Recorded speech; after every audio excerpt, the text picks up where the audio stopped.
Meron tayong mga cute na labubu pot. Napaka-perfect niya po sa pagtatanggal ng mga excessive o yung mga excess na moisture sa root cuttings, yung mga nagpo-propagate For example, i-display do sa mga windy portion ng ating garden Pari po yan sa clay pots, kaya siguradong garantisadong maganda, and this is an export quality para po.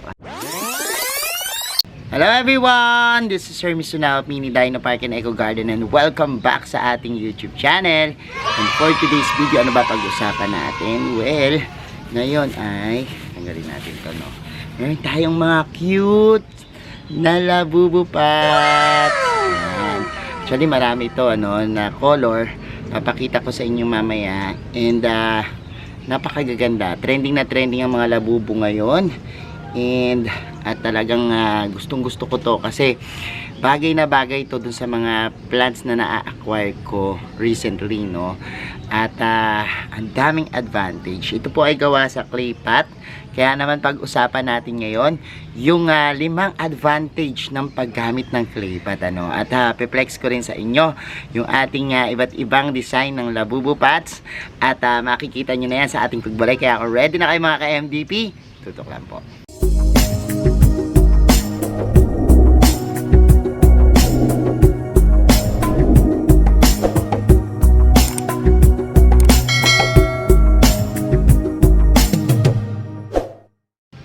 Back mga ka-MDP, at ngayon nga pong araw na to, nasa harapan natin yung ating mga labubu pots ang ganda nitong mga to, at ayan kita niyo, iba-ibang style, iba-ibang kulay.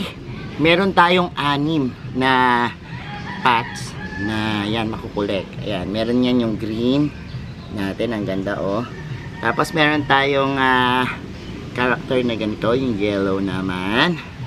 Next natin, ito maganda rin to yung may hilig sa mga parang violet or ito naman yung parang gray na dark blue Tapos meron din tayo dito, look, pink yung kulay niya, and ito yung whitey white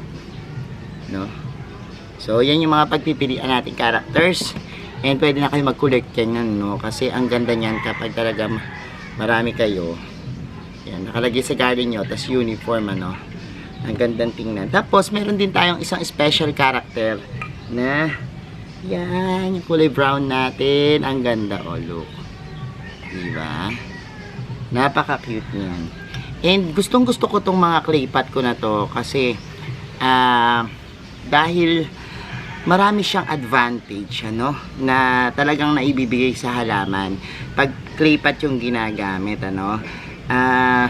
iisa-isahin natin yan. Pakita ko na rin sa inyo yung mga nataniman natin na clay pot, and malaman nyo kung ano yung kagandahan ng paggamit nila sa ating mga halaman. Tara, samahan nyo na ako, tumikot tayo sa ating garden. So eto na nga tayo, kita nyo naman yung aking mga labubu pots na tinaniman ko ng mga sansevieria Actually lately puro shipping yung binibili kong halaman, and napansin ko na maganda talaga yung mga clay pot lalo na doon sa mga halaman na talagang nag-a-acclimatize o yung mga halaman nating naninibago sa panahon, dapat nasa clay pot Pansinin natin itong aking isang plants dito, yung recently na nabili ko. Medyo yan, nagkakaroon siya ng pagkatuyo dahil isa sa mga reason ay yung seller, pinutol siya talaga sagad yung kanyang mga pinakabalba although nakakasad kasi yung kinuhanan ko nito potted siya nung binibenta, pero nung inaprot, grabe yung pinaka putol sagad.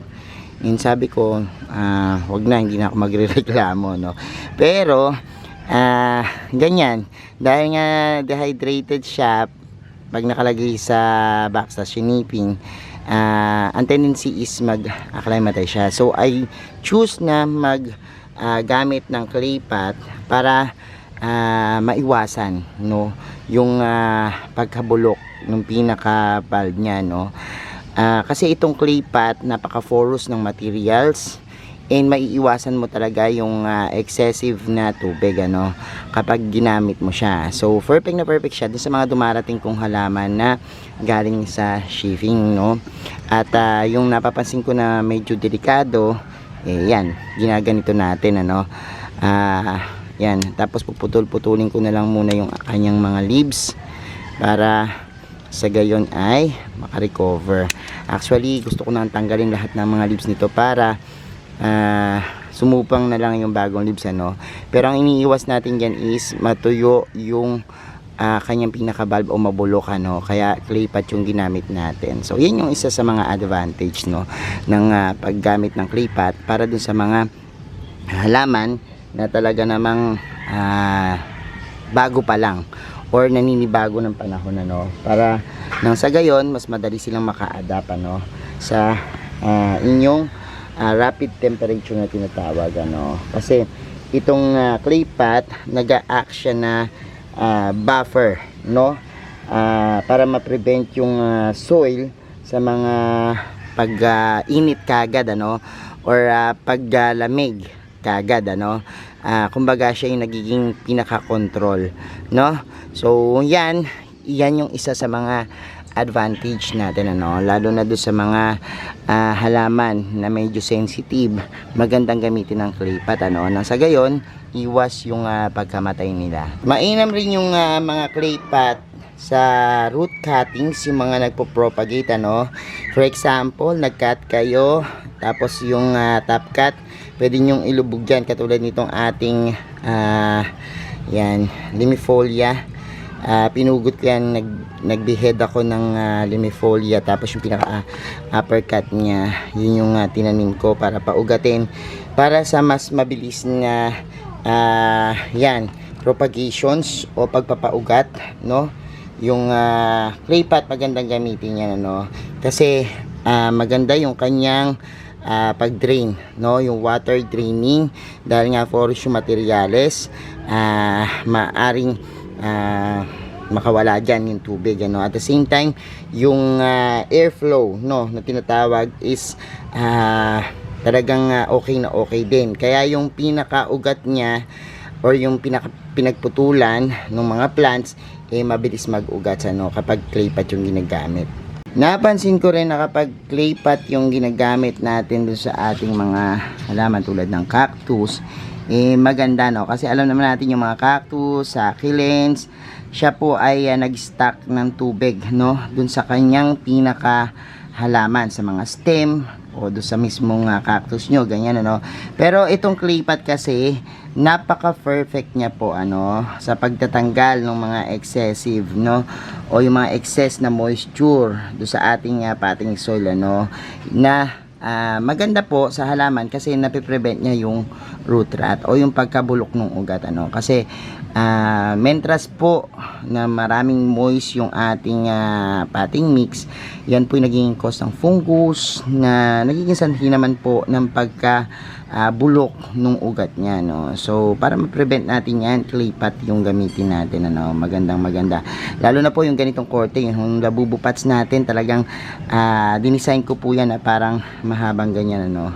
At sa pakipagtulungan po natin kay Hunter Pottery, yung talagang nag-produce po ng ating pots, ayan, ano, ganyan po yung korte para yung mga cactus mas bilis mag-drain yung kanyang tubig, tapos mas maganda yung tubo ng ugat, ano, mas mahaba yung lalakaran, ano.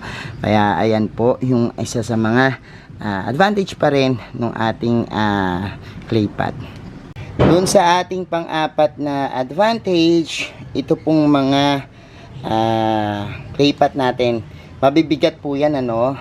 At kapag halimbawa yung isang pot mabigat, pwedeng pwede po yan na i-display, no, doon sa mga windy portion ng ating garden, ano, para iwas po tayo doon sa pagkabuwal-buwal nila, no. Kasi minsan kapag plastic, yan, madali pong matumba, no. At the same time, kapag halimbawa pong lumalaki na yung inyong mga alagang halaman at halimbawa yung mga madadahon naman, no, bumibigat na or dumami na yung stem o dahon, may tendency po yan na outshine or madala yung inyong mga pots dahil sa sobrang bigat, maaaring tumumba. Pero kapag clay pot yung ginamit nyo, talagang makikita mo na yung pinaka ilalim niya, yung base, merong stability na tinatawag, ano.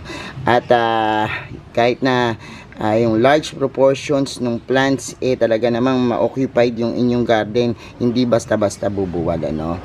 Even sa mga alaga natin, yung madalas magtumba, no, sa mga babies natin na aso, pusa or anong hayop na nandiyan dyan, hindi kagad mabubuwal yung clay pot, ano. So pag ganyan, lesser yung talagang pagkakataon na makikita nyo na natutumba o nasisira o iriripat nyo na naman yung inyong mga halaman, kasi minsan nagagalaw yung mga ugat nila, no, and disturbance yan sa mga halaman kapag halimbawang laging nagagalaw yung kanilang mga lupa, ano, or yung kanilang mga roots. So maganda at advantage ng clay pot yung pagiging matatag niya. And yung last natin na advantage ng clay pot is sabi natin kanina, naging stable yung plants, ano, at dahil nga po ito ay matagal gamitin, ano, compare sa ibang materyales, yung pots po inaabot ng napakatagal na panahon, ano, at magkakaroon lang yan ng mga stain, pero pwede nyo linisin, pwedeng i-recycle, and mas matatag siya, no. Lesser yung gastos, mas makakatipid dahil hindi kayo palit ng paso at hindi kayo ripat ng ripat, ano, kapag halimbawa nakita nyo nag-crack na, ito napaka tibay nung mga clay pot, ano, at aabutin talaga yan na matagal na panahon. Ayan, ready na tayong mag-ripat with our Labubu pots na talaga namang ang cute, ano. And this pot is a collaboration project natin sa Hunter Pottery, kaya shout out sa mga taga Hunter Pottery dyan, and salamat sa yan, paggawa nyo ng ating ideas na Labubu pots, ano. Ito pong Labubu pots, first lang po in the Philippines. Kuha na kayo nito, napakaganda. Yung mga mahihilig dyan sa mga labubu, may koleksyon, pwede yan. Sa mga plantita naman na gusto ng magandang at kakaibang design sa kanilang garden, pwede po kayo mag-avail nito, no. Dito lang po yan mabibili sa Mini Dino Park and Eco Garden. 6 characters po yan, iba-ibang kulay, no, katulad ng nakita natin kanina. Pwede nyo po yung i-collect, ano. Yan, mag-inquire lang po sa ating page, Mini Dino Park and Eco Garden, o kaya Hermes Unaho Plants. Pwede rin po sa Mini Dino Ornamentals, no. Makikita nyo po yan. I think available na to sa Shopee kasi may mga reseller po, ano, na kumuha sa atin. Pero if gusto nyo pa rin maging reseller nitong ating Labubu pots para extra income nyo, mag-message lang po sa amin, ano. Alam niyo naman ako, lalo na yung mga nanay dyan, ano, yung mga single parents na gustong magkaroon ng extra income, pwede po kayong mag-inquire, no, para dito sa ating napakagandang Labubu pots. And yari po yan sa clay pots, kaya siguradong garantisadong maganda, and this is an export quality para po, ano, kaya talagang magandang gamitin. So thank you so much sa inyong panonood ngayong araw na ito. Sa mga hindi pa po nag-subscribe sa ating YouTube channel, kung bet nyo po yung ganitong usapan, plants and gardening, mag-subscribe na po kayo, no? Huwag nyo pong kalimutang i-hit yung notification bell para laging updated sa aming latest uploads, pati po sa iba't iba nating social media accounts, sa ating TikTok, Instagram, Facebook pages. Search nyo lang po Hermes Unaho or Mini Dino Park and Eco Garden, makikita nyo na yan. Salamat ng maraming mga ka-MDP. And this is Hermes Unaho, nagsasabi sa inyo ng happy planting. Bye-bye! And, teka, pahabol muna. Yan, itong ating isa na to. Wow! This is a limited edition. Konting-konti lang po yung pinagawa natin ito. And, paunahan na lang po, ano, kasi ito pong mga susunod nating design para sa mga Labubu pots, ibang concept naman po, ano. Kaya po, medyo limited lang po yung mga pots natin, and hindi na yan mauulit. Or titingnan natin kung makapag-produce pa, pero tiyak na ibang design naman yung lalabas. Kaya kolektahin nyo na po yung 6 na color at ito pong rare. Ilan lang to, siguro mga nasa 50 o 100 pieces lang po yung ganito namin, ano, na talaga namang konti lang yung magkakaroon. So thank you so much mga ka-MTP and happy planting!